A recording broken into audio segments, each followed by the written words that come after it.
Have you been swinging at a wall and just be getting demolished? I feel like no matter how good my mechanics get, killing someone in game just feels impossible because my timing always gets me eliminated. So I searched to find if there was an answer to this or if I was just getting really unlucky all the time. And that's when I found the best gameplay that I want to break down for you, who gets the timing right every time. This is Pollo FN, the most recent FNCS winner and Peter Bot's duo. I'm breaking this down for you because he's actually not that much of a mechanical player at all. His kills just come from straight persistence and nailing down fight timing every time. So this video I'm breaking down his 38 kill solo Cash Cup win, and it's just phenomenal. It is from Chapter 5 Season 1, so I'm a couple seasons late, but I think it's just too good not to show. And these items that he uses are mostly still in the game, so it will be accurate. But onto his first kill, it's an easy cleanup. He just shoots at the cone that someone is in and pre-boxes their movements for an easy kill. And I'm not kidding, this is the most mechanical kill you will see all video. Just that double edit is about as flashy as it gets. And he's also on upwards of 35 ping in this video too, so it's not hard zero where he can just take everyone's walls, but even so, that's not how he plays. You'll notice in this next one, he just keeps spraying through builds. Occasionally he'll go for a wall take, but even after getting it, he doesn't try to edit it because the enemy has already moved on. A lot of people will sort of tunnel vision after getting a piece take,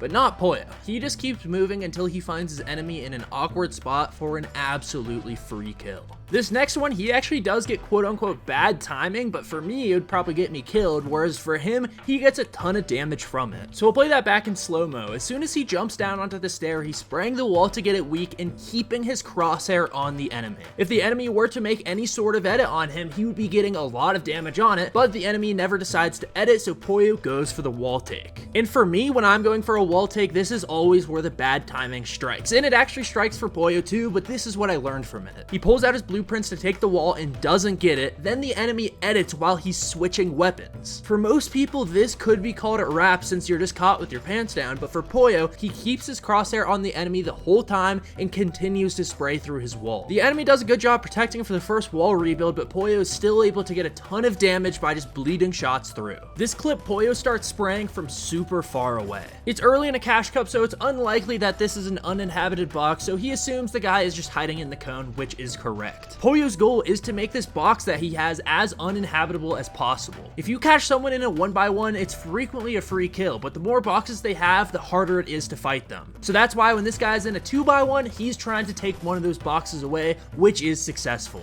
The other guy, knowing if he gets trapped into his 1x1 tower, he's not going to have a lot of options, so he goes down to try to regain some territory, and that gets him killed. The main strategy he uses in all of his fights is to hardly use his pickaxe. When he's approaching boxes, he always shoots at it, he shoots at the cones to worry the person inside and get them moving around. Because before, they're in a sturdy box with somewhat of an advantage, but once Pollo starts to get them nervous, they'll edit, make their walls weak, their cone weak, and just be open to take damage. Out of the 38 kills, this is one of the longest fights, so I think it's really good to show you. So he drops onto their wall and pickaxes us once, and that is all. The only time I see him double pickaxe is right here, and that's because the enemy has already moved out of this box, so he's just trying to get somewhat in. But you will never see him double pickaxe if the enemy is in the opposing box with no piece in between them. If one edit is all it takes for him to take damage, he would never be caught with this pickaxe out. But the enemy edits up the cone here, so he double pickaxe swings because it was now a double piece edit in between him and his enemy. Pollo sees the enemy's back is turned to him, so he feels comfortable chasing through the enemy builds. He knows he's not going to get pumped in the back or have some huge counter damage because he can see the enemy's back. He now has a huge health advantage, so he does do the double pickaxe swing just to get inside of his box and cleans him up like that. And again, the enemy did put up a ramp, so Pollo is never in a dangerous situation since there were two pieces in between him and his enemy while he was double pickaxing.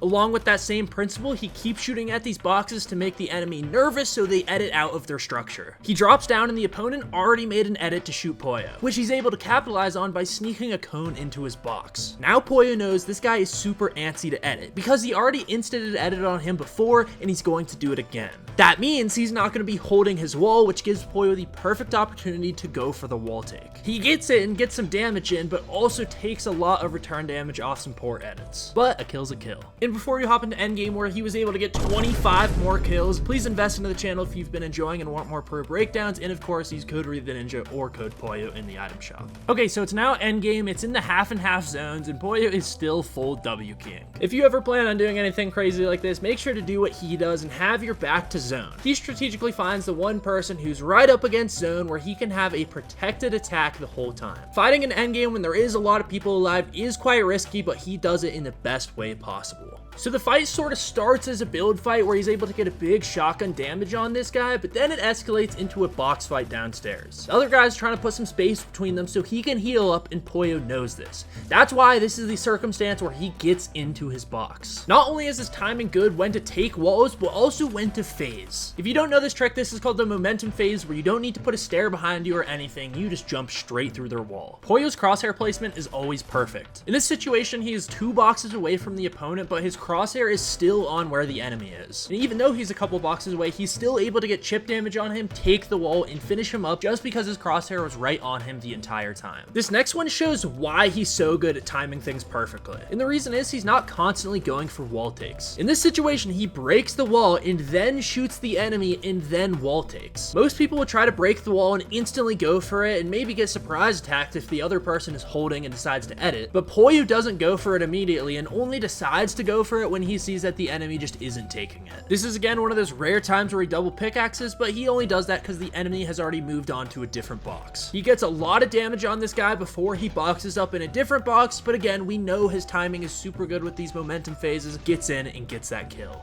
It's full endgame now. Pollo is a little weak and is healing up and getting double sprayed. Since he's next to someone else, he doesn't want to be the sole center of attention and pushes forward to try and get this kill and get the heat off of him. And while the enemy did make a good edit, Pollo was just spraying straight through this wall for an easy wall take and then a kill. If you're ever the enemy in this situation and your wall is getting sprayed, make sure to hold it, not edit it. Because once you edit it, your wall is going to be super weak, in which that enemy will just take it. This next one is the perfect instance of him just capitalizing on endgame. So during endgame, people are rotating, so he gets a big shot on someone in the back and is able to just spray his feet out and get this super easy kill. Of course, this was back in the day when the grapple blades were still around, but the principle still applies. For his first high ground retake, he builds up on the backside of zone so he's more protected from every third party and just starts building this guy off in wood. He's making sure to keep his eyes in the direction of the enemy the whole time as to not lose track of him, and by doing so, he just scares him off. But he still chases him down, phases right through his wall, and kills him. And when you have 31 kills by this zone, you have the privilege to just build, fight, and bridge the entire endgame zone. You'll notice from this point forward, he never touches the ground again. He just stays up build fighting people, shooting them, wasting mats, full creative building on these people just because he has the ability to do that. And he knows he's probably going to get a few more kills and some more mat refreshes. While some of his endgame kills are ridiculous, this is one that you guys can implement. He finds somebody with a couple weak walls, breaks through, and just waits for this guy to edit on him. By doing so, he gets the wall and is able to clean him up like that. He gets it down to a 1v1, and at this point, he is full creative build fighting this guy, coning him off, doing crazy edits, and getting that victory royale. His timing is absolutely impeccable, and I hope I was able to demonstrate that in this video. So if you're looking for some more pro breakdowns, make sure to invest into the channel so you can get in right before 20k. And this is the breakdown of my endgames and the endgame that I actually played against Peterbot, which is of course Pollo's duo. So if you are looking for more gameplay breakdowns, that is perfect for you. Drop a like and use code reidtheninja if you've enjoyed, or of course Pollo's code for his gameplay. Thank you so much for watching, and on that note, I am signing off.